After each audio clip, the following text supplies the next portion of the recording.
성경 말씀 보시겠습니다. 성경 말씀은 시편 47편 말씀입니다. 구약 성경 시편 47편 1절 말씀부터 9절까지 말씀을 같이 읽도록 하겠습니다. 구약 성경 시편 47편입니다. 구약 성경 제가 가지고 있는 성경책으로 836쪽이 있는데요. 시편 47편 우리 다같이 한 목소리로 1절부터 9절까지 읽도록 하겠습니다. 시작. 너희 만민들아 손바닥을 치고 즐거운 소리로 하나님께 외칠지어다. 지전하신 여호와는 두려우시고 온 땅의 큰 왕이 되심이로다. 여호와께서 만민을 우리에게 나라들을 우리 발 아래 복종하게 하시며 우리를 위하여 기업을 택하시나니 곧 사랑하신 야곱의 영화로다. 하나님께서 즐거운 함성 중에 올라가심이요 여호와께서 나팔 소리 중에 올라가시도다. 찬송하라 하나님을 찬송하라. 찬송하라 우리 왕을 찬송하라. 하나님은 온 땅의 왕이심이라. 지혜의 시로 찬송할지어다.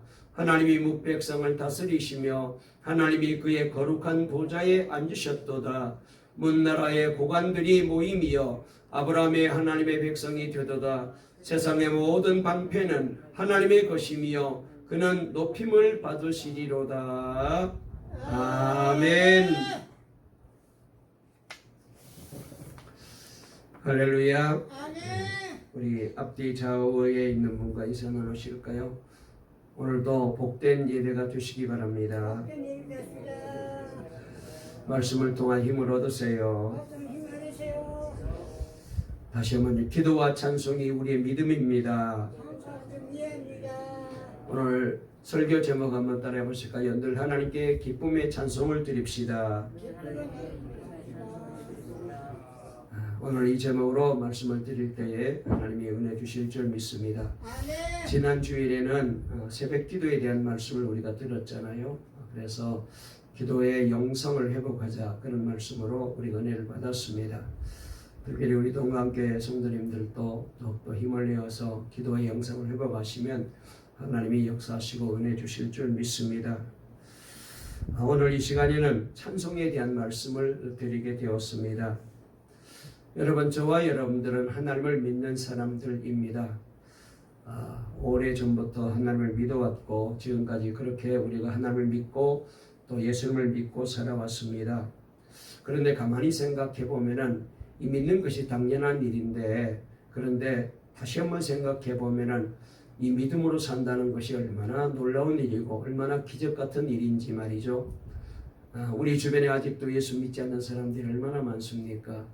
그렇게 전도해도 그렇게 예수 믿으라고 해도 예수를 믿지 못하는 사람들이 많은데, 그래도 저와 여러분들은 예수를 믿고 살아가는, 하나님을 믿고 살아가는 귀한 믿음의 백성이 되었으니 얼마나 귀한 일이고 얼마나 복받은 일인지 우리가 다시 한번 생각을 해보게 됩니다.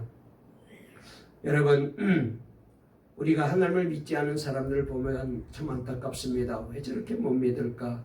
왜 저렇게 믿음이 없을까? 그 정도로 이제 교회를 다니고 또 말씀을 들었으면 믿음이 생겨야 되는데 왜 믿음이 안 생길까? 그런 이제 생각이 되고 그런 이제 마음이 들 때가 많습니다. 그런데 말이죠, 안 믿는 불신자들이 우리를 보고도 그 사람들이 또 우리 보고 이상하게 생각해요. 저들이 볼 때는 아무리 봐도 하나님이 없고 예수님이 우리를 위해서 구세주가 되었다는 말이 이해가 안 되고, 무슨 뭐 천국이 있고 지옥이 어디 있고 영생이 어디 있어, 그저 열심히 자신의 힘으로만 살면 되지 도대체 하나님이 어디 있어, 이렇게 저들은 눈에 안 보이니까 하나님에 대해서 믿음이 없잖아요. 그런 사람들이 우리를 볼 때에 하나님을 믿죠, 와서 기도하죠, 그리고 천국이 있다고 말하죠. 그러니까 그 사람들이 볼 때는 우리가 이상하게 보일 수도 있습니다. 하나님이 보이지 않게 되면은, 이렇게 세상 것만 보이게 되면은 모든 것이 다 그저 인간의 노력으로 되고 인간의 방법으로 되고, 그렇지 하나님이 어디 있어, 이렇게 불신앙의 사람으로 바뀌어지게 됩니다. 하나님을 믿지 못하는 사람들을 보면은 참 안타까워요. 우리는 분명히 하나님이 살아계시는 것을 알고 있는데 우리는 천국에 있는 것을 가보지는 않았지만 우리는 믿음으로 보는데 저들은 아직까지 그렇게 못 보잖아요. 여러분, 그래서 보이는 게 다 중요하지 안 보이는 걸 어떻게 믿어? 이렇게 말하는 사람들이 있습니다. 몇 년 전에 말이죠. 세종문화회관에서 보여지지 않는 시각이라는 그런 사진전이 열린 적이 있었어요. 앞을 보지 못하는 시각 장애인들이 카메라로 풍경을 촬영하고 여러 가지 아름다운 장면을 촬영해가지고 그 작품을 전시한 겁니다. 이 사진전은 말이죠. 11번 세계를 순회하며 열리게 되었고 12번째 우리나라 특별히 아시아에서는 최초로 우리나라 세종문화회관에서 이 전시회가 열리게 되었는데 이 사진을 가서 보신 분들이 다 극찬을 했다 그래요. 여러분, 우리가 생각하기에는 아니 앞을 보지 못하는 사람이 어떻게 사진을 찍을 수 있을까? 우리가 그렇게 생각할 수 있지만은 그러나 이 시각장애인들이 찍어놓은 이 작품을 보게 되면은 저들이 정말로 가장 명확한 그런 시야로 사진을 잘 촬영했다는 것을 깨닫게 만들어주고 대단하다 그런 이제 생각을 할 수밖에 없다는 것입니다. 이들은 사진을 촬영하기 전에 주위에 들려오는 소리라든지 냄새 나는 향기라든지 여러 가지 감촉 등 이런 오감을 총동원해서 이런 장면이겠구나 라고 생각해서 그렇게 사진을 찍는데 이렇게 사진을 찍을 때에 저들은 시만으로 그러니까 마음속 생각으로 이런 장면일 거야 라고 생각해서 그래서 열심히 촬영을 한다는 거예요. 그렇게 찍은 사진이 앞을 보고 우리가 이제 카메라를 보고 사진을 찍은 그런 이제 밝은 눈으로 사진을 찍은 사람들보다 더 멋진 작품을 많이 만들어내서 그래서 놀라운 그런 전시회가 되었다고 하는 것입니다. 여러분, 이 사진전을 통하여 우리에게 주는 메시지가 뭐냐면은 본다는 것의 의미를 다시 한번 생각나게 만들어 주었다는 것입니다. 꼭 우리가 눈을 뜨고 보는 것만이 실제이고 전부가 아니라는 것을 이 앞을 보지 못하는 분들이 찍어놓은 사진전을 통하여 잘 보여주고 있다고 말합니다. 여러분, 보이지 않지만 엄청난 세계가 펼쳐져 있다는 것을 깨닫게 해주는 것이 바로 이분들이 사진을 찍어서 전시한 작품을 가서 보게 되면 느끼게 되고 깨닫게 된다는 것입니다. 그러듯이 우리가 하나님을 믿게 되는 것은 이 엄청난 축복이고 놀라운 축복이에요. 그러나 아직까지도 이 하나님을 보지 못하고 믿지 못하는 사람들이 얼마나 많습니까? 그래서 예수 믿는 우리를 보고 하나님을 믿는 우리를 보고 도대체 저 사람들 참 이상해. 하나님이 어디 있어? 그렇게 얘기하는 사람들이 얼마나 많이 있어요. 그래서 여러분, 저와 여러분들은 그런 면에서 본다면은 얼마나 복받은 사람인지 몰라요. 우리는 다 믿어지잖아요. 우리는 하나님이 믿어지고 예수님이 믿어지고 천국이 믿어지고 말씀이 믿어지잖아요. 여러분, 하나님을 믿고 산 사람과 하나님을 믿지 않고 산 사람과는 결코 같을 수가 없습니다. 삶의 내용도 다르고 목적도 다르고 살아가는 방법도 달라요.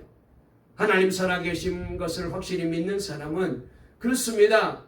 늘 하나님이 우리 삶의 주인이 되시고 우주 만물을 창조하신 창조주가 되시고 우리를 구원하시는 구원의 하나님이 되시고 우리를 사랑하시는 사랑의 하나님이 되시기 때문에 그 은혜를 믿고 사는 것인데, 그러니 여러분, 이 하나님의 사랑을 알고 믿는 사람과 이 하나님을 부인하고 사는 사람이 같을 수가 없죠.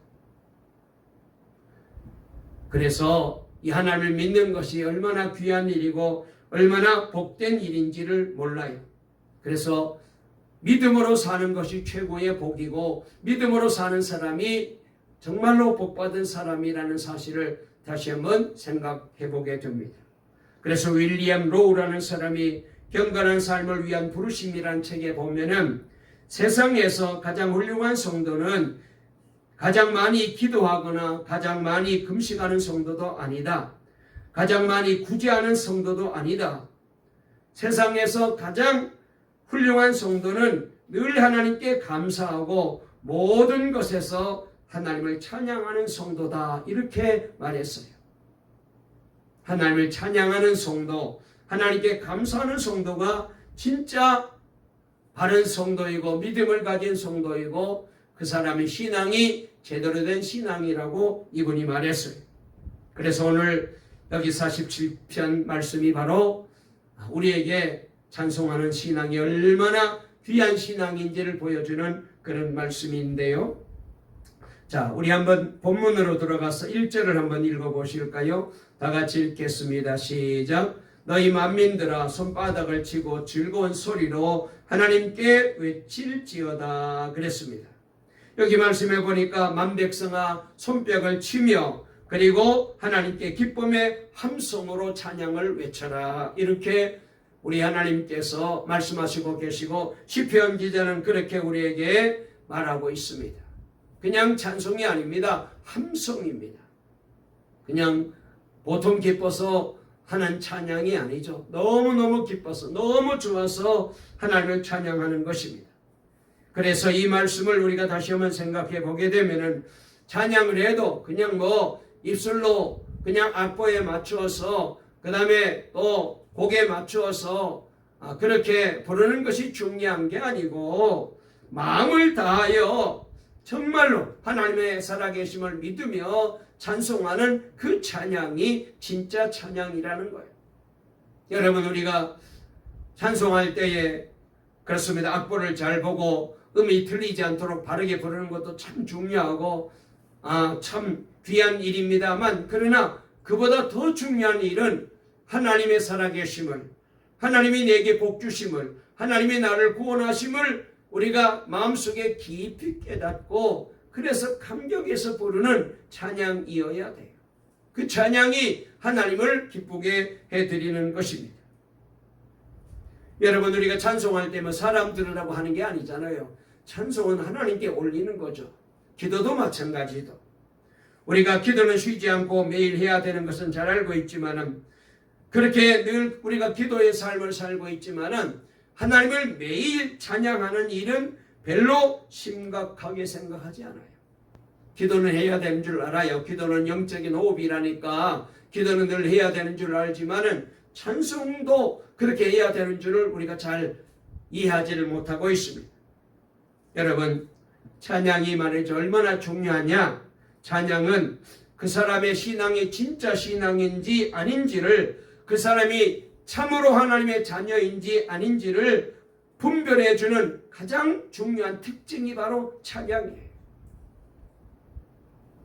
하나님께서 우리를 창조하신 목적이 하나님께서 우리를 지으신 목적이 하나님이 우리를 구원하신 목적이 우리를 통하여 하나님이 찬양을 받으시게 하시기 위하여 우리를 구원하시고 우리를 지었다고 성경이 말씀하잖아요. 그래서 이사야 43장 21절에 보니까 이 백성은 내가 나를 위하여 지었나니 나의 찬송을 부르게 하려 함이니라 그랬어요. 하나님께서는 우리가 찬송하는 것을 보시기를 좋아하십니다.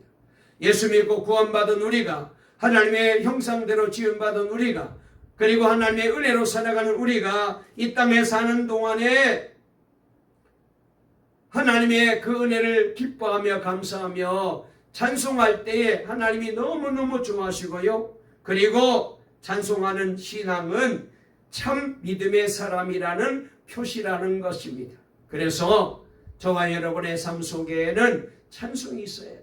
찬송이 있는 신앙이라야 찬양이 있는 성도라야 그 신앙이 제대로 된 신앙이라는 것입니다.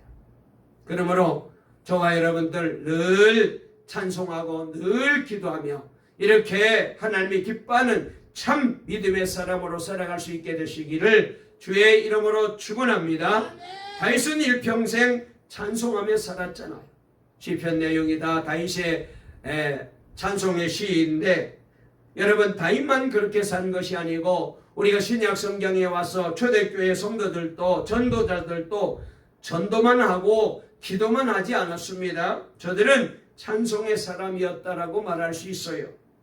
우리가 사도행전을 보게 되면은 바울과 실라가 빌립보에서 복음을 전하다가 전도하다가 그만 귀신 들린 처녀가 있어서 그 귀신을 쫓아내주는 일로 인하여 그래서 붙잡혀가지고 수없이 매도 맞고 그리고는 지하 감옥에 갇혀서 도저히 견딜 수 없는 그런 환경에 처하게 되었습니다. 그때에 바울과 실라는 기도하고 찬송하고 기도했습니다. 그 감옥에 있을 때 전도는 못해도 기도는 할 수 있잖아요. 찬송은 할 수 있잖아요. 그때 어떤 일이 일어났습니까? 지진이 막 일어나게 되고 옥문이 열리고 저들을 묶고 있던 쇠사슬이 다 풀어지는 기적 같은 역사가 일어났잖아요. 여러분, 기도가 참 중요합니다. 그런데 말이죠, 기도는 우리 기독교만 기도하는 게 아닙니다.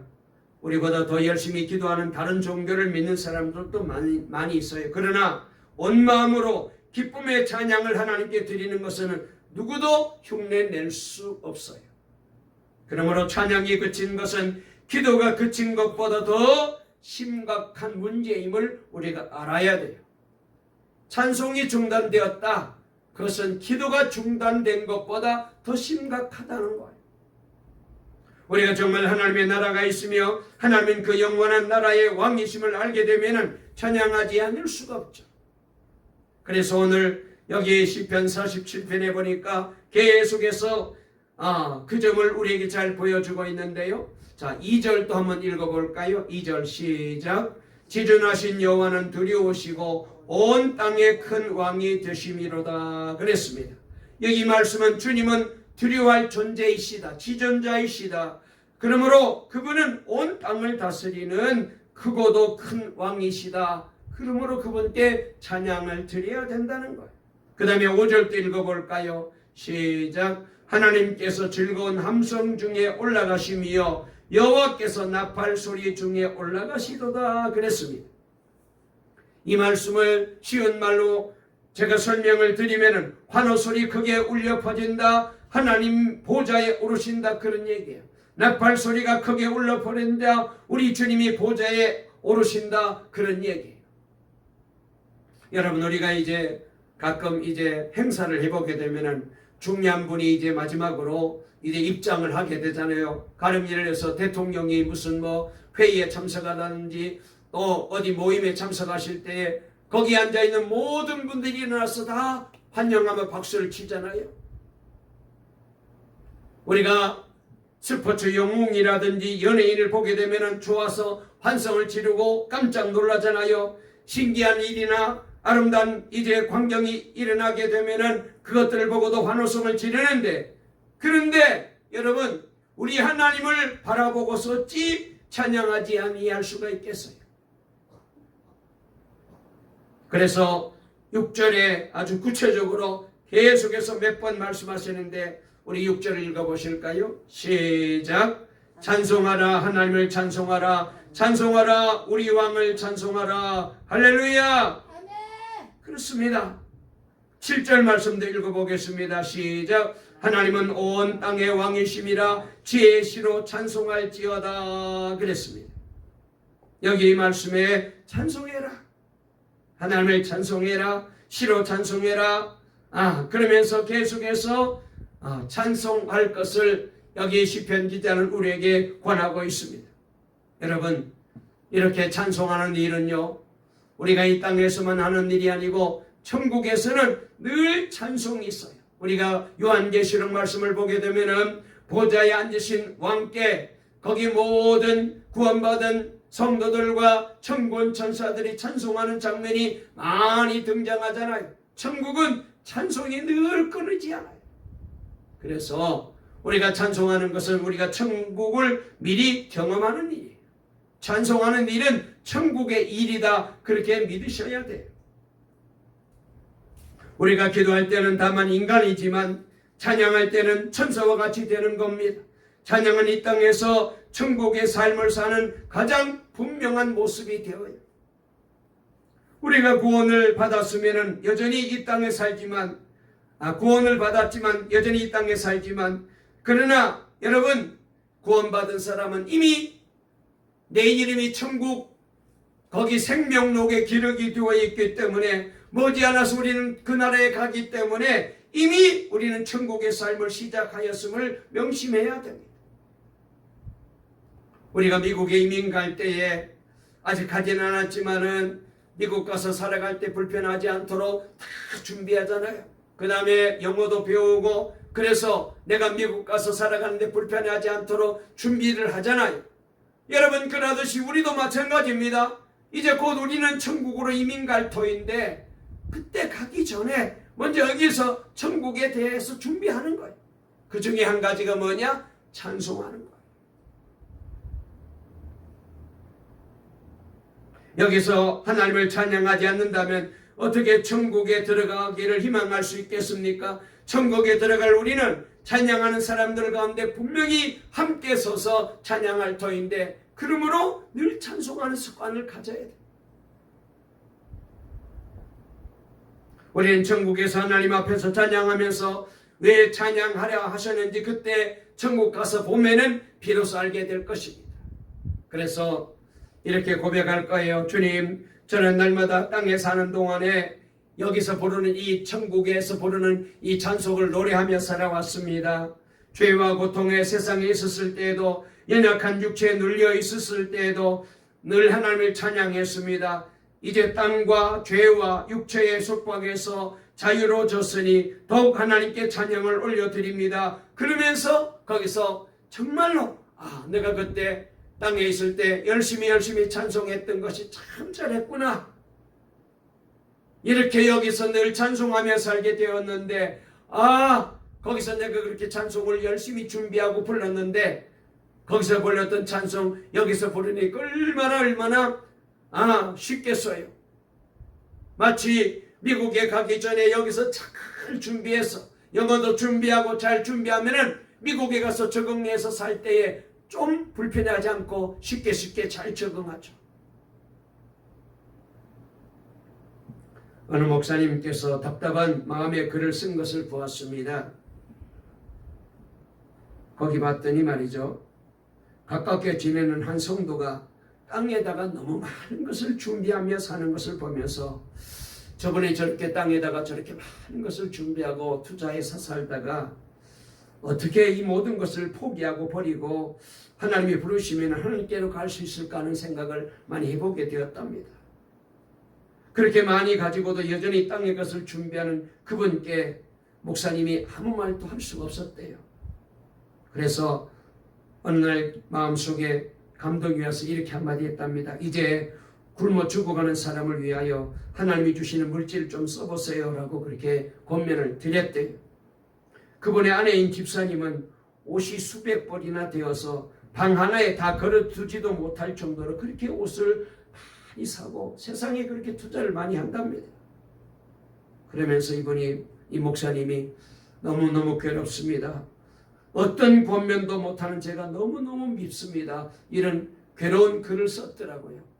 그러니까 말을 해야 되겠는데 혹시 말하면 또 잘못하면은 이제 혹시라도 불편해질까, 또 상처받을까, 이런 그런 저런 걱정, 또 말해도 듣지도 않고, 그러니 너무너무 괴롭다는 거예요. 여러분, 우리는 땅에 너무 많이 투자하면 안 됩니다. 그러면 나중에 이 세상을 떠날 때에 눈 못 감아요. 천국과 만왕의 왕 대신 하나님을 바라보지 못하게 되면은 이렇게 세상에만 집착하게 되고 세상 것에만 투자하게 됩니다. 우리 가운데 아직까지도 땅에 소망을 두고 사시는 분이 계시지는 않을 거예요. 여러분, 이제 우리 모두가 하나님께 소망을 두어야 됩니다. 천국을 바라볼 수 있어야 됩니다. 천국 만왕의 왕 하나님, 여러분, 이분이 나의 하나님으로 믿어져야 찬양이 되는데, 만약 아직까지 믿어지지 않는다면 오늘 이 시간부터 이 믿음을 가지고 늘 찬송하며 살아가는 저와 여러분 될 수 있기를 주의 이름으로 축원합니다.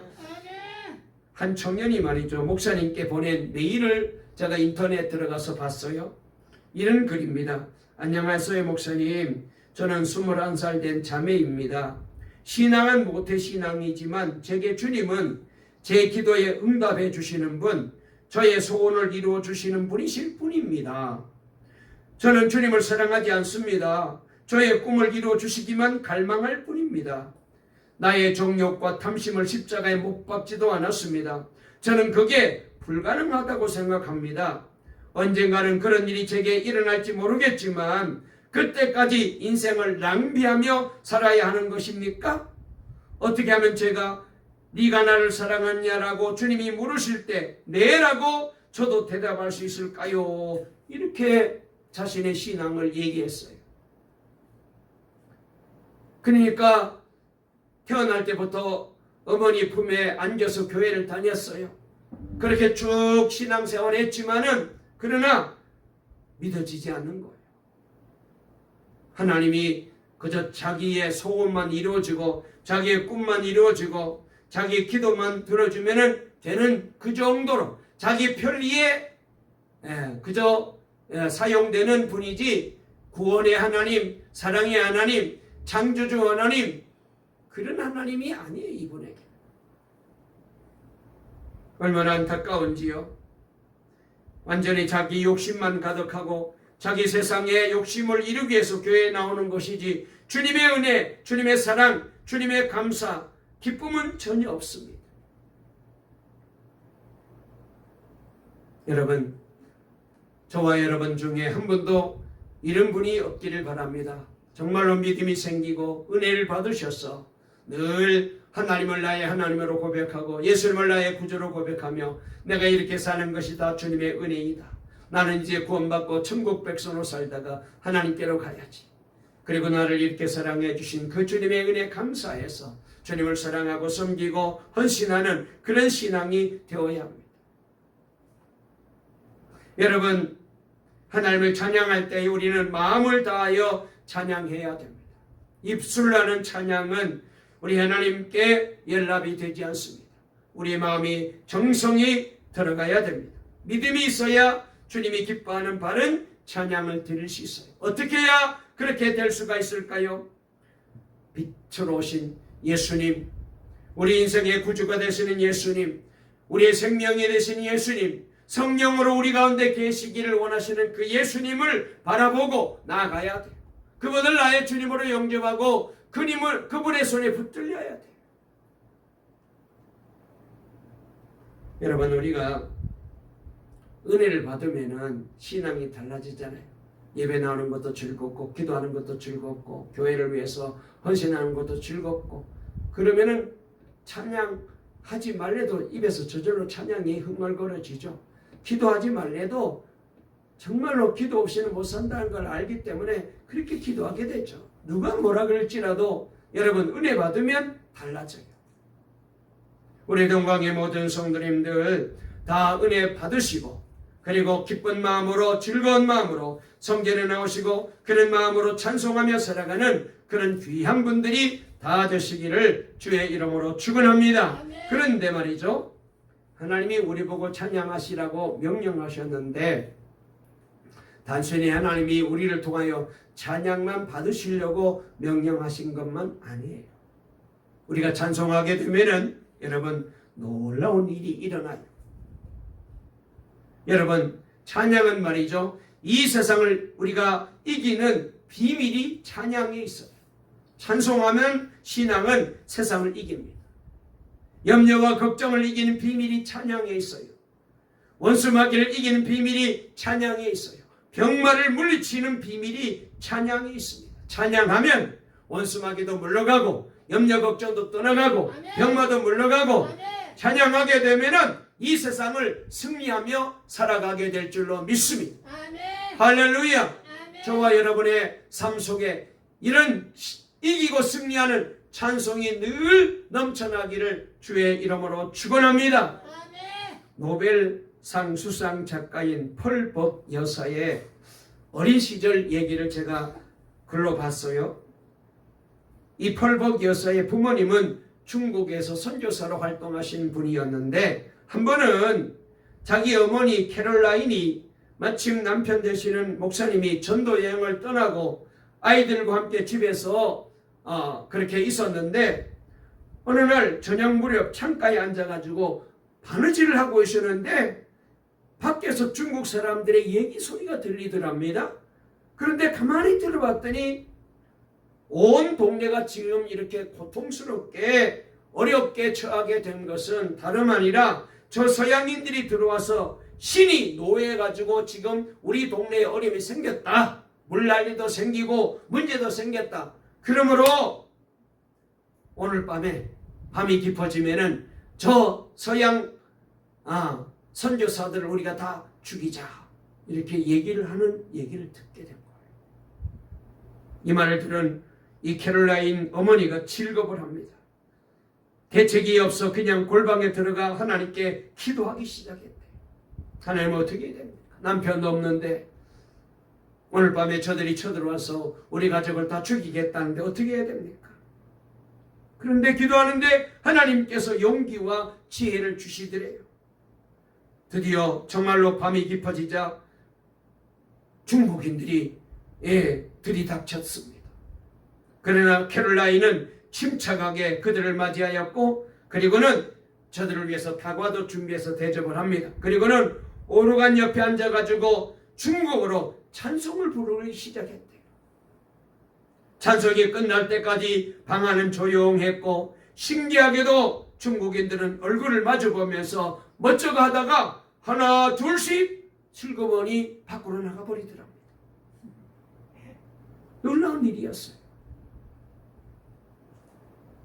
이 일로 인하여 찬송 중에 임하셔서 우리에게 승리를 주시는 놀라운 하나님의 은혜를 경험하게 되었고, 그리고 찬송하면은 원수도 물리쳐 주시고 하나님께서 이 모든 어려운 문제를 해결해 주시는구나 구체적으로 체험하는 기쁨을 맛보게 되었답니다. 아멘. 사랑하는 여러분, 저와 여러분도 찬송하십시다. 찬송하면은 내 가정 속에, 내 심령 속에, 내 영혼 속에 모든 원수들은 다 물러가게 될 줄로 믿으시기를 주의 이름으로 축원합니다. 아멘. 염려 걱정도 떠나가고 아멘. 병마도 물러가게 됩니다. 아멘. 찬양이 능력 있는 것을 찬양할 때에 하나님이 역사하십니다. 그냥 노래만 부르는 게 아닙니다. 세상 노래는 그냥 우리의 감정만 건드리지만은 이 찬양은 여러분 하나님을 찬송하기 때문에 그때 여호와의 신 성령님이 역사하시는 거예요. 할렐루야. 찬송할 때에 하나님이 도우시는 거예요.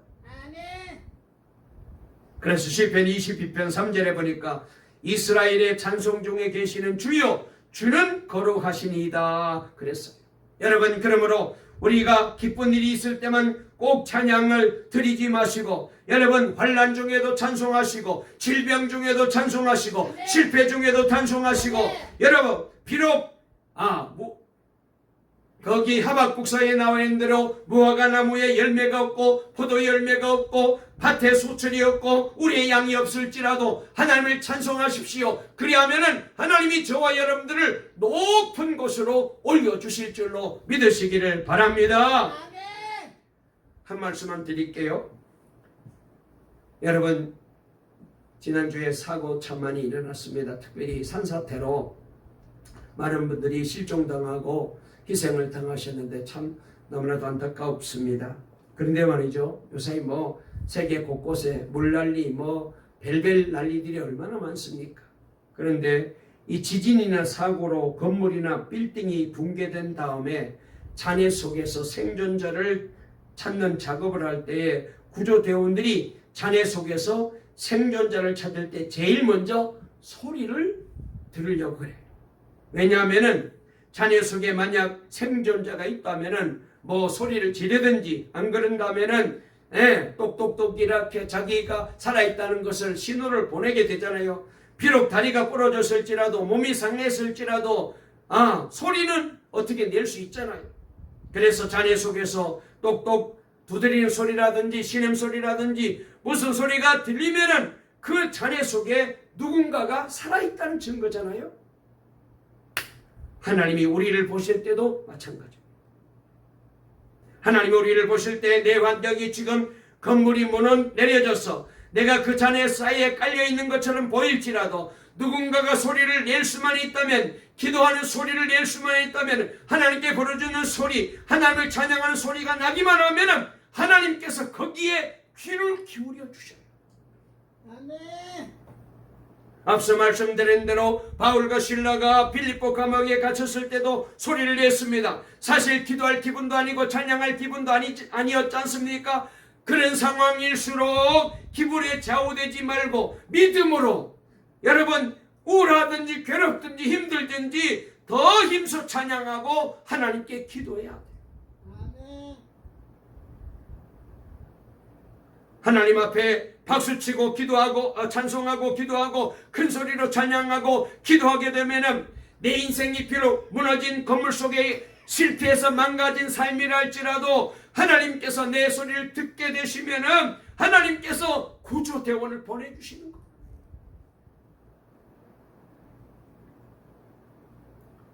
찬양하며 소리내는 사람, 부르짖는 사람으로부터 하나님은 관심을 기울이신대.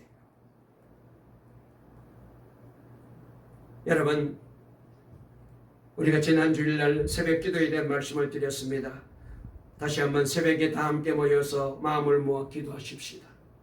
그러나 마음의 찬양도 부르며 주님 앞에 나와 우리 기도하십시다.